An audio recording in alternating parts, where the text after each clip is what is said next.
ان اللہ خلق السماوات والارض بالحق ان یشاء یذہبکم ویأت بخلق جدید وما ذلک علی اللہ بعزیز صدق اللہ مولانا العظیم۔ حال ان لوگوں کا جنہوں نے کفر کیا اپنے رب کا، ان کے اعمال مثل راکھ کے ہوں گے جو سخت ہو جائے اس پر ہوا آندھی والے دن میں۔ نہیں طاقت و قدرت رکھیں گے وہ ان چیزوں میں سے جو انہوں نے کمائے کسی چیز پر، یہی وہ دور کی گمراہی ہے۔ کیا نہیں دیکھتے تم کہ بے شک اللہ نے پیدا کیا آسمانوں کو اور زمینوں کو ٹھیک ٹھیک، اگر چاہے وہ اللہ تبارک و تعالی تو ختم کر دے تم کو اور لے آئے مخلوق نئی، اور نہیں ہے یہ بات اللہ پر کوئی مشکل۔ سورہ ابراہیم کی آیت نمبر 18، 19 اور 20 یہ تین آپ حضرات کے سامنے پڑھی اور ترجمہ کیا ہے۔ اس میں اللہ تبارک و تعالی نے ایمان کی قدر و قیمت بتلائی ہے کہ ایمان کتنا قیمتی چیز ہے، ایمان کتنا اہم اور ضروری چیز ہے۔ اس کی عظمت اہمیت اللہ تبارک و تعالی نے یہاں بتلائی۔ کافر لوگ بظاہر دنیا کے اندر خدمت خلق اور رفاعی کام بہت کرتے ہیں، بہت پیسہ لگاتے ہیں، وہ رفاعی کاموں میں، خدمت خلق میں بڑا سرمایہ خرچ کرتے ہیں۔ پھر ان کے ذہن میں یہ خیال آ سکتا تھا کہ ہم نے جو اتنا بڑا سرمایہ لاکھوں میں کروڑوں میں لگایا تو مرنے کے بعد کیا ہمیں یہ فائدہ نہیں دے گا، اس کا ہمیں فائدہ ہوگا۔ ان کے خیال میں یہ بات آئی تھی، آ سکتی تھی، وہ یہ سوچتے تھے۔ تو اللہ نے ان کے اس خیال کی تردید کی ہے کہ ایمان کے بغیر کوئی عمل بھی کام نہیں آئے گا آخرت میں۔ جب تک ایمان نہیں ہوگا کسی کا کوئی نیک عمل بھی آخرت میں نیک کام نہیں سمجھا جائے گا اور اس پر کوئی اجر و ثواب نہیں ملے گا۔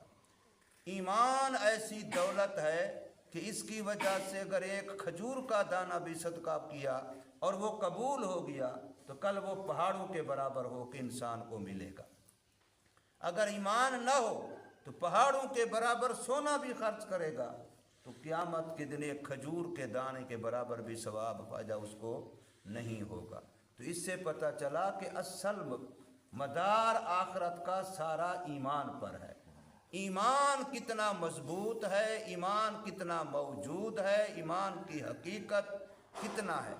اور حضرت نے یہاں حاشیے میں اس کو لکھا ہے معرفت الہی، ایمان کا لفظ نہیں لکھا کہ جن کو معرفت الہی حاصل نہیں ان کے اعمال اکارت اور ضائع ہیں۔ اب ہم نے کبھی سوچا کہ اللہ کی معرفت بھی کوئی کام ہے جو ہم نے حاصل کرنا ہے، جو ہماری محنت کا میدان ہے؟ ہم نے تو دنیا کی فلاں چیز بھی جاننی ہے، فلاں بھی جاننی ہے، فلاں کا طریقہ آتا ہے کہ فلاں کا طریقہ نہیں آتا ہے۔ کبھی نہیں سوچا کہ ایمان کی، اللہ کی معرفت بھی کوئی کام ہے۔ اللہ کو بھی جاننا ہے کہ وہ ذات کیسی ہے، اس کی صفات کیسی ہیں، اس کے اختیارات کیسے ہیں، اس کی قدرت کیسی ہے۔ اس ذات کو جاننا یہ ہمارا اصل کام ہے۔ بچہ جب پیدا ہوتا ہے تو کان میں اذان و اقامت ہوتی ہے، کیوں ہوتی ہے؟ اس نے نماز پڑھنی ہے۔ اس بچے کو جو اذان سنا رہے ہو کیا اس نے نماز پڑھنی ہے؟ اس بچے کے کان میں اقامت کہہ رہے ہو کیا اس نے نماز پڑھنی ہے جماعت کے ساتھ؟ کیوں کہہ رہے ہو؟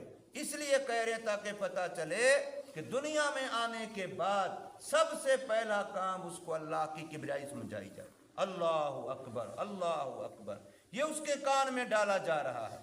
مرتے وقت انسان کے لیے مطلوب ہے کہ وہ کلمہ پڑھے، موت کے وقت آخری بول بندے کا کلمہ ہو، لا الہ الا اللہ۔ یہ کیوں ہو؟ اس لیے کہ اللہ کی معرفت ہے۔ تو ساری دنیا میں جو اصل ہماری، بلکہ ایک عالم نے لکھا پورے قرآن کا اگر نچوڑ ایک لفظ میں بیان کیا جائے تو وہ یہی ہے، اللہ کی معرفت۔ پورا قرآن رب کا تعارف کرواتا ہے کہ اللہ کون ہے، اللہ کیسا ہے، اللہ کن قدرتوں کا مالک ہے، کن طاقتوں کا مالک ہے۔ کوئی صفحہ قرآن کا خالی نہیں ہے کہیں اللہ کو علیم کہا ہے، کہیں حکیم کہا ہے، کہیں سمیع کہا ہے، کہیں قدیر کہا ہے، کہیں بصیر کہا ہے، کہیں حلیم کہا ہے، کہیں علیم کہا ہے، کتنی صفات ہیں، سارا قرآن بھرا پڑا ہے، کوئی صفحہ قرآن کا اس سے خالی نہیں ہے، لیکن ہمیں پتہ ہی نہیں ہے کہ یہ بھی ہمارے ذمہ کوئی کام ہے، رب کی معرفت۔ تو اس لیے یہاں پر ایمان کی اہمیت بتلائی گئی، ایمان کی اہمیت جتلائی گئی کہ ایمان کتنا بڑی دولت ہے۔ انسان کے پاس ایمان اور نیکی ایک بھی نہ ہو یہ ضرور جنت میں جائے گا، اور اگر ایمان نہ ہو اور ساری زندگی نیکیوں میں گزاری ہو یہ یقیناً جہنم میں جائے گا، اور جنت میں بالکل نہیں جائے گا۔ جنت کی قیمت ایمان ہے، اور آج ہم نے ایمان کا سیکھنا بھی چھوڑ دیا، ایمان کا جاننا بھی چھوڑ دیا، ایمان کو جاننا پہچاننا بھی چھوڑ دیا، ایمان کی محنت اور ایمان کے بول بھی چھوڑ دیے ہیں۔ بس تقریر بھی اگر کرنی ہے تو ایسی کہ لوگوں کو مزہ آ جائے، لوگ کہیں کہ آج مولوی صاحب نے بڑی اچھی اچھی باتیں کی ہیں، تو اس طریقے سے ہمارا معاملہ بن گیا۔ فرمایا مثل الذین کفروا، حال مثال ان لوگوں کا جنہوں نے کفر کیا، انکار کیا، بربہم اپنے رب کا، اعمالہم کرماد اشتدت بہ الریح، ان کے اعمال اس راکھ کی طرح ہوں گے۔ کسی چیز کو جلا دو تو راکھ بن جاتی ہے، کیری بن جاتی ہے، کسی بھی چیز کو جلاؤ، اب جو اس کی راکھ بن گئی، اب اس کی کیری بن گئی، اس کیری پر تیز آندھی ہوا چلے تو کیا اس کے ذرے ذرے کہاں کہاں بکھر جائیں گے، کسی کے بس میں نہیں ہوگا ان کو اکٹھا کرنا، کسی کے بس میں نہیں ہوگا ان کو اپنے قابو کنٹرول میں رکھنا۔ تو فرمایا کافروں کے اعمال ایسے ہو جائیں گے، کرماد اس راکھ کی طرح ہیں، اشتدت بہ الریح جس پر سخت ہوا سخت آندھی چلے، فی یوم عاصف ایسے دن میں جو دن ہی آندھی والا ہے، جکھڑ ہوا والا، تیز ہوا والا، ناموافق ہوا والا، جس وقت وہ آندھی چلے اور وہ راکھ بکھرے، وہ راکھ اڑے، تو پھر فرمایا لا یقدرون نہیں قادر ہوں گے وہ، مما اس میں سے جو انہوں نے کمایا تھا، الی شیء کسی بھی چیز پر، اپنے کیے ہوئے نیک عملوں میں سے بھی کسی پر قادر نہیں ہوں گے۔ ذالک هو الضلال البعید، یہ دور کی گمراہی ہے کہ بندہ دنیا میں سمجھتا ہے میں بڑا اچھا ہوں، اپنے منہ میاں مٹھو بنتا ہے، اپنے منہ اپنے آپ کو پتہ نہیں کیا کچھ سمجھتا ہے، لیکن اللہ کے کاغذوں میں اس کی کوئی حیثیت کچھ بھی نہیں۔ تو یہ سب سے بڑی دور کی گمراہی ہے جو اثر راستے سے بہک کر کے بہت دور جا پڑا ہے۔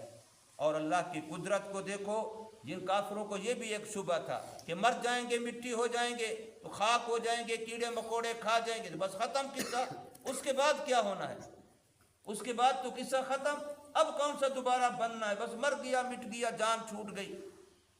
لیکن کل پرسوں میں نے کہا تھا قرآن مجید کی یہاں شعر لکھا ہوا ہے، اب تو گھبرا کے کہتے ہیں کہ مر جائیں گے، مر کر بھی سکون نہ پایا تو پھر کدھر جائیں گے۔ یہاں تو دنیا میں بندہ بھائی یار اللہ کرے موت آ جائے، جان ہی چھوٹ جائے گی، پھر جان چھوٹ جائے گی نا، اب تو دیکھ رہے ان سے جان چھوٹے گی، آگے جو اعمال کے ساتھ ہمارے ساتھ جو برتاؤ اس کا کیا کرے گا، وہاں کیا ہوگا پھر، وہاں تو موت بھی نہیں ہوگی۔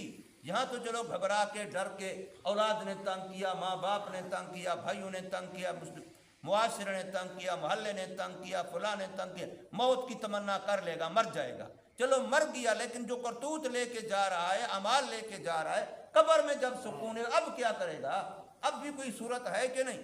تو اس لیے فرمایا کہ وہ کافروں کو یہ خیال بھی تھا کہ مر جائیں گے تو مٹی ہو جائیں گے، بس اس کے بعد دوبارہ نہیں بنیں گے۔ تو فرمایا جو اللہ آسمانوں جیسی مخلوق بنا سکتا ہے، جو اللہ زمینوں جیسی مخلوق بنا سکتا ہے، تو اس اللہ کے لیے تمہیں دوبارہ بنانا کون سا مشکل ہے۔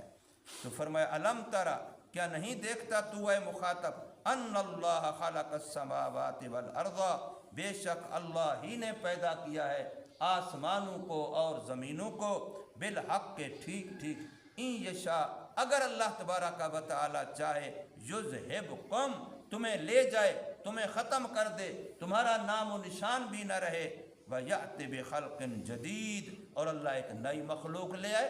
عذاب ہے، کتنے قوموں پر عذاب ہے، بستیوں کی بستیاں نام و نشان مٹ گیا، کیا وہ علاقے اب آباد نہیں ہیں؟ وہی علاقے اب آباد ہیں، وہی شہر دوبارہ آباد ہیں، جن شہروں کو ایک دفعہ الٹ پلٹ کر کے نام و نشان ہستی سے مٹا دیا گیا۔